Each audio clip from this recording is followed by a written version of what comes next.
Machine case number 11 writer Tania Tahir. Arman رک جاؤ، اس نے مجھے ذلیل کر دیا، اس کو جان سے مار دوں گا، اب میں تب بھی سکون آئے گا۔ وہ اپنے دونوں بھائیوں کو دور جھٹک کر وہاں سے گاڑی میں سوار ہو کر نکل گیا، یقیناً چیمبر ہی گئی ہوگی۔ اچانک گاڑی کے آگے میر حاکم آ گیا۔ ہٹ جاؤ، ارمان دھاڑا، وہ شہر نہیں گئی، یہ ناممکن ہے وہ بنا گاڑی کے شہر لوٹ جائے، وہ بھی یہیں ہے، کہاں ہے یہ دیکھنا ہے۔ جو انسان بس اپنے دماغ کی چالاکی کے بل بوتے پر جو کھیل جیت جاتا ہو، اس انسان کے دماغ کو بیٹ نہیں کیا جا سکتا تھا۔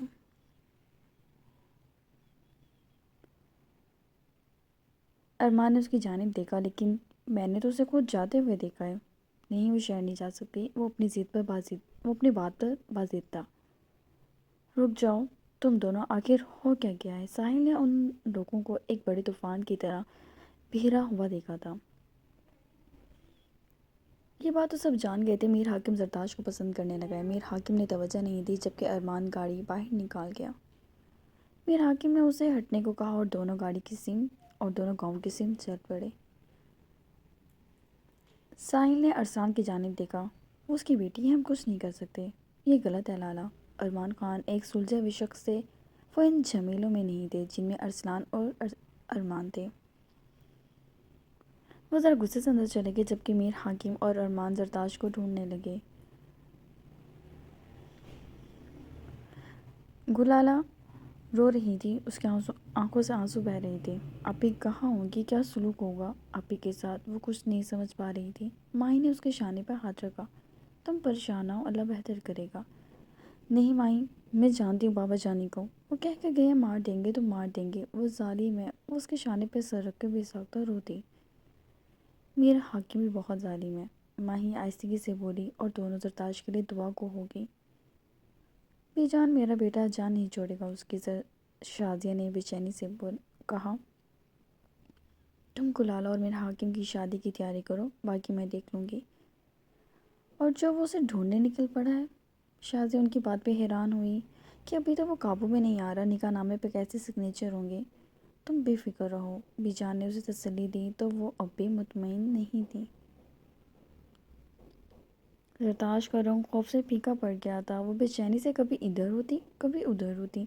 حالانکہ فرحاد اسے کافی تسلی دے کر گیا تھا اور شیری کو سمجھ نہیں آ رہا تھا کہ لالا بول کیوں نہیں رہے۔ وہ فرحاد کے ساتھ اندر داخل ہوئے تو سامنے زرتاش کا بے چین چہرہ دیکھا۔ فرحاد براق کو بتا چکا تھا، 2 بار میر حاکم اور ارمان اس کی حویلی کے آگے سے گزر چکے ہیں اور وہ گاؤں میں ہی تلاش کر رہے ہیں۔ حقیقت تو یہ تھی کہ اس کا حق بنتا تھا وہ اسے ارمان کے حوالے کرتے۔ وہ اسے کیوں بچا رہا تھا؟ آگے کیوں؟ وہ ماتھے پر تیوری ڈالے آگے بڑھا۔ لالا، فرحاد جی کا۔ براق نے اس کا ٹھنڈا ہاتھ تھاما اور اسے کھینچا۔ نہیں نہیں براق، ایسا نہ کرے۔ زرتاش کپ کپا ہی گئی، وہ جانتی تھی اس کا باپ کس قدر جنگلی ہے اسے لے کر۔ میں آپ کے پاؤں پکڑتی ہوں، آپ ایسا نہ کریں، وہ مجھے قید کر لیں گے۔ پوری طرح روتے اس سے مدد کی بھیک مانگنے لگی۔ خود سے زیادہ اسے عزیز بھائی کی پریشانی تھی۔ براق نے ایک نہ سنی۔ لالا جی، شیری بھی پیچھے دوڑی اور براق خانزادہ بہرا بن گیا۔ وہ اسے گھسیٹ کے باہر لے آیا اور حویلی کے دروازے کھول دیے۔ زرتاش کو اس نے آگے دھکا دیا، وہ سیمنٹ اور بجری کے فرش پر گری۔ فرحاد لب بھینچے کھڑا تھا۔ کاش وہ اس کے کہنے پر براق کے آنے سے پہلے اسے چھوڑ آتا، کاش۔ شیری لبوں پر ہاتھ رکھے حیران پریشان یہ منظر دیکھ رہی تھی۔ زرتاش کی آنکھوں میں حیرانگی بے یقینی سی تھی، اور پھر ایک گاڑی اس کے چہرے کے عین سامنے دھول اڑاتی رکی۔ زرتاش نے ارمان کو اس گاڑی سے نکلتے ہوئے دیکھا۔ وہ بھاگتا ہوا اس کی سمت آیا اور اس کے بالوں سے پکڑ کر کھڑا کیا۔ فرحاد ایک قدم آگے کو گیا، مگر براق کی اجازت کے بنا وہ اس کی مدد نہیں کر سکتا تھا۔ وہ مٹھیاں بھینچ گیا۔ ارمان زرتاش کے منہ پہ بنا رکے تھپڑوں کی برسات کر گیا۔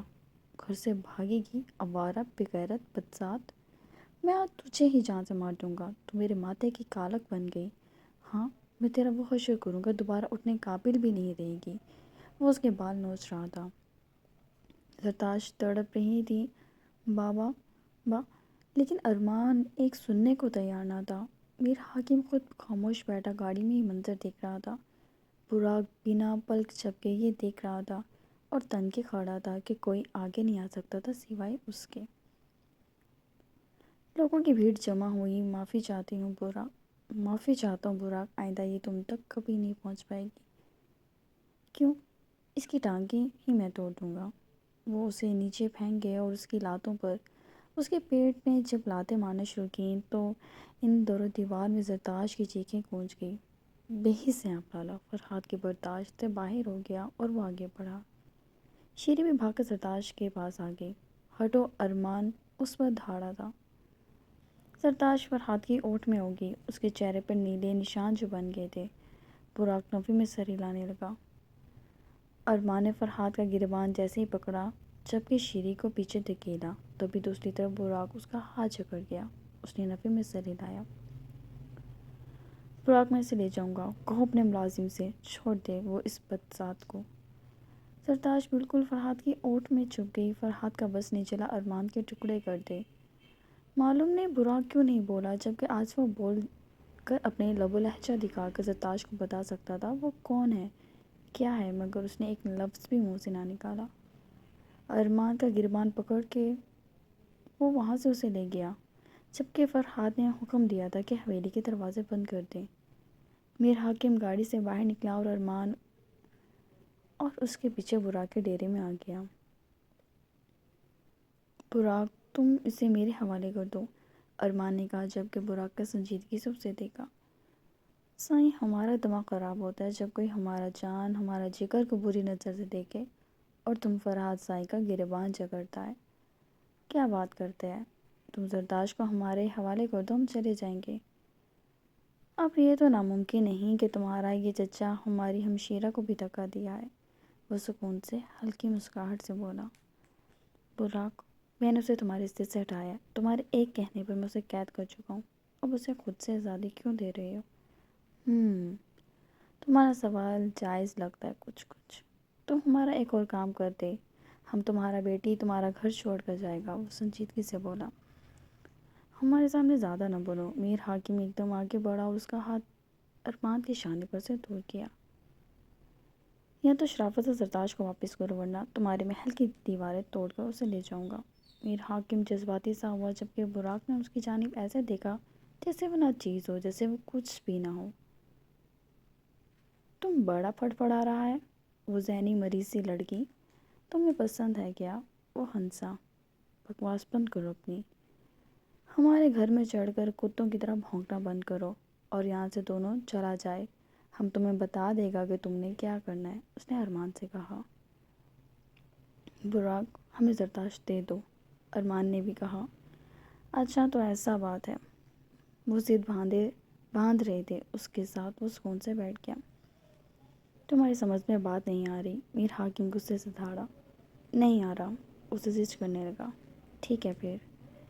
میر حاکم نے بندوق نکالی اور اس کے گھر کی جانب بڑھا، لیکن ڈیرے پر ہی اس کے بہت بندے تھے جنہوں نے میر حاکم کو روک دیا۔ وہ غصہ بھری نگاہوں سے اسے پلٹ کے دیکھنے لگا۔ کبوتر پھر پھرا رہا ہے، یقیناً اس لڑکی کا سگا لگتا ہے سالہ۔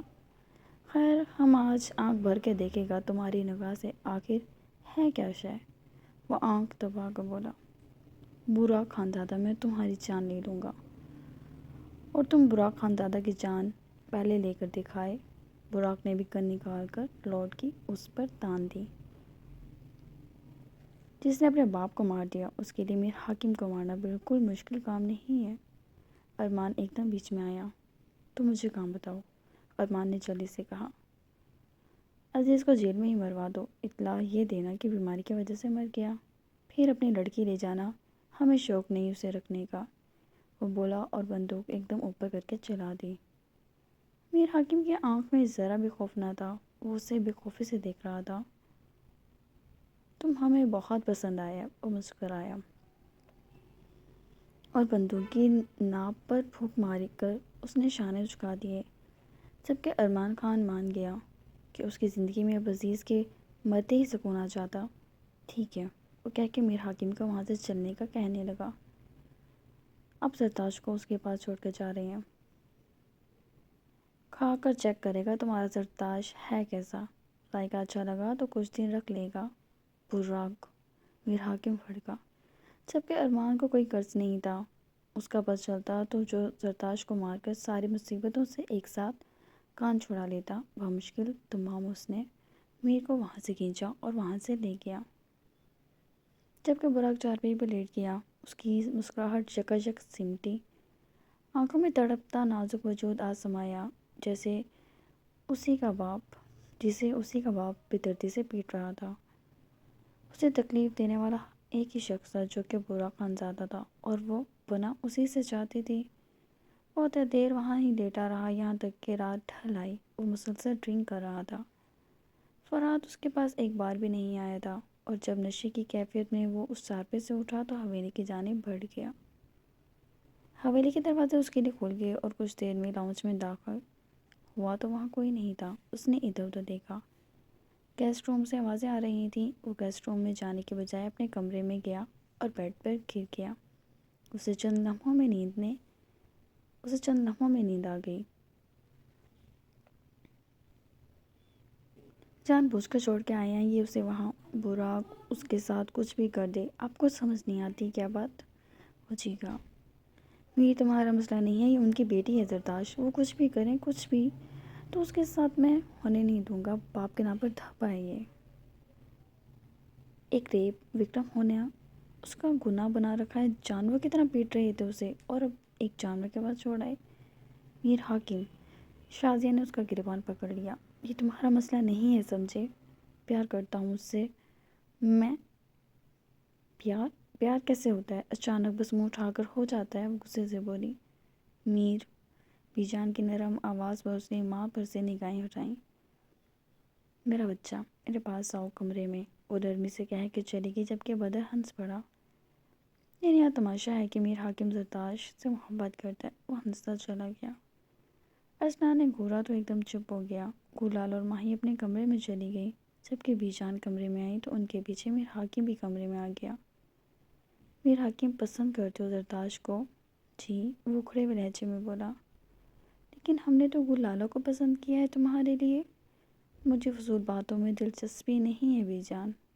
مہربانی کریں، مجھے جو میں کرنا چاہتا ہوں وہ کرنے دیں، کیونکہ آپ لوگوں کے فیصلوں کے مطابق تو میں چلنے سے رہا، کہہ کے وہ سر جھٹک گیا۔ اچھا، تم زرتاش کے بارے میں سب جانتے ہو؟ وہ بولی تو اس نے سر جھٹکا۔ ریپ وکٹم ہے وہ شانے جھکا گیا، جبکہ بی جان اس کے نزدیک بیٹھ گئی، اور اس کے بعد وہ جب بولی تو میر حاکم گویا چپ رہ گیا۔ فرحاد خان، تم اب اکھڑا اکھڑا پھرتا رہے گا یا اپنا یہ نکما حسینہ جیسا تھوبڑا سیدھا بھی کرے گا؟ آپ نے سب جان بوجھ کر کیا؟ فرحاد نے سنجیدگی سے پوچھا۔ ہاں۔ کیوں؟ کیونکہ ہم چاہتا ہے وہ ہمارا اصلی روپ دیکھے۔ وہ سکون سے ناشتہ کرنے لگا۔ تو اس کے سامنے بول کر بتا دیں کہ آپ وہی ہیں؟ اس پر دل نہیں مان رہا بھی، وہ ہنسا۔ لالا، وہ معصوم ہے، آپ کے اس کھیل کا حصہ نہیں بن سکتی۔ ہم تو بنانا بھی نہیں چاہتا، کیونکہ ہم کون سا اس سے آج کی لڑا رہا ہے، تمہارا نیت البتہ خراب لگتا ہے۔ وہ مسکرایا۔ وہ بہن ہے میری۔ اوہ، تو یہ بہن کب بنا؟ ابھی اور آج ہی۔ آئندہ آپ اسے نقصان نہیں پہنچائیں گے، وہ زخمی ہے۔ لالا جی! اچانک شیری کی آواز پر دونوں اس کی جانب متوجہ ہوئے۔ یہ سب کیا ہو رہا ہے؟ وہ رونے لگی تو براق اٹھ کر اسے خود میں سما گیا۔ لالا کی جان، بچہ ایسا نہیں رونا۔ کیا ہو گیا یارا تم دونوں کو؟ ہمارا دشمن کا بیٹی ہے، مار کھائے یا مر جائے، بھلا فرق کیا پڑتا ہے؟ بہت ظالم ہے لالا آپ، فرحاد بھڑکا۔ تو تم کیا چاہتا ہے، اسے شادی رچا لے؟ وہ ہنسنے لگا۔ ہاں، فرحاد سکون سے بولا، جبکہ براق کی پیشانی پر بل پڑے۔ دوسری طرف شیری نے بھائی کو دیکھا۔ ارمان انکل نے بری طرح مارا ہے انہیں۔ اس طرح تو کوئی نہیں کرتا۔ انہوں نے کیوں مارا لالا؟ اس کے پاس زیادہ سوال تھا، جن کا جواب فرحاد نے دیا، اور اسے مکمل شروع سے اب تک کی بات بتا دی۔ شیری براق کو دیکھنے لگی۔ لالا دیکھو، تم دونوں اپنا منہ بند کر لے۔ اچانک کھٹ پٹ کی آواز پہ وہ سب چپ ہو گئے، جبکہ زرتاش کمرے سے باہر نکلی۔ اس کے حسین چہرے پر نیلے نشان دیکھ کر براق نے نگاہ پھیر لی۔ فرحاد اور شیری نے آنکھیں سکیڑ کے براق کو دیکھا۔ ویسے تو آج ہماری ایپیسوڈ ہے بہت چھوٹی سی، اور تو آج اتنی ہی ٹھیک ہے. ٹھیک ہے، انشاءاللہ تعالیٰ کل ایک لانگ ایپیسوڈ ڈالنے کی پوری کوشش ہے. تو بس آج آپ یہ ایپیسوڈ انجوائے کریں. اوکے.